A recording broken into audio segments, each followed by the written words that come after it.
Ne savez-vous pas que ceux qui courent dans le stade courent tous, mais qu'un seul reçoit le prix ? Courez de manière à le remporter. Tous ceux qui combattent s'imposent toute espèce d'abstinence et eux le font pour obtenir une couronne corruptible. Mais nous, faisons-le pour une couronne incorruptible. Dans sa lettre aux Corinthiens, dans sa première lettre aux Corinthiens, Paul utilise l'image des athlètes qui courent dans un stade pour illustrer la vie chrétienne. Il nous exhorte à courir de manière à remporter le prix, soulignant l'importance de la discipline et de la persévérance dans notre marche de foi. Une chose à retenir aujourd'hui. Première chose, c'est courir de manière à remporter la victoire. Paul nous rappelle que dans une course, tous les participants courent, mais un seul reçoit le prix. Et cette métaphore nous encourage à vivre notre foi avec détermination et engagement, comme des athlètes qui courent pour gagner. La vie chrétienne n'est pas une course passive, mais une quête active pour atteindre le but que Dieu nous a fixé. Courez de manière à remporter le prix. Paul souligne ensuite l'importance de la discipline. Les athlètes s'imposent une discipline rigoureuse pour être au sommet de leur forme. Ils suivent des régimes stricts, ils s'entraînent dur, ils s'abstiennent de tout ce qui pourrait nuire à leur performance. De même, nous, en tant que chrétiens, nous devons de pratiquer, c'est vrai, une certaine discipline spirituelle. Ça inclut la prière, la méditation, la lecture de la parole de Dieu, etc.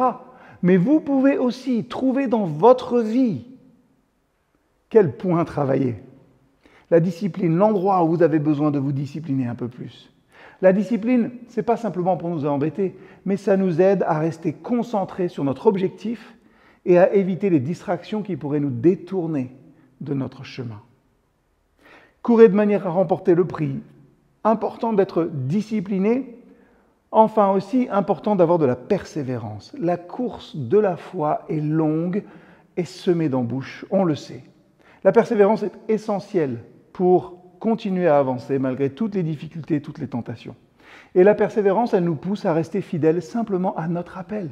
Appel qui a retenti dans notre vie.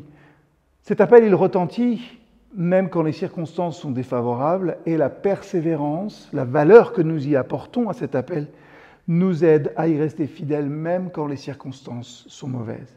En gardant les yeux fixés sur Jésus, nous l'avons déjà dit, nous trouvons la force de persévérer. Pourquoi ? Pour gagner une couronne, nous dit le texte, incorruptible. Les athlètes courent pour une médaille que peut-être ils vont perdre à un moment, ou qui va rester sur une étagère et prendre la poussière, ou qu'ils vont prêter à un de leurs enfants qui ne la rendra jamais.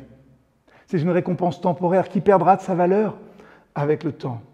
En revanche, nous courons pour une couronne, nous dit le texte, incorruptible, la vie éternelle avec Dieu. Cette perspective éternelle nous donne un sens profond pour notre vie.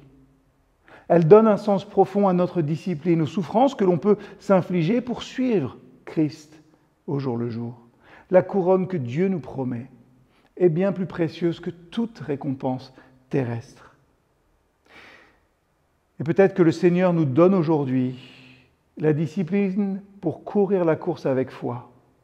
Difficile de nous projeter sans arrêt sur l'après, alors que nous vivons dans le maintenant déjà.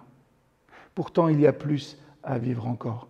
Que le Seigneur nous aide à nous concentrer sur la couronne incorruptible qu'il a promis à ceux et celles qui persévèrent jusqu'à la fin.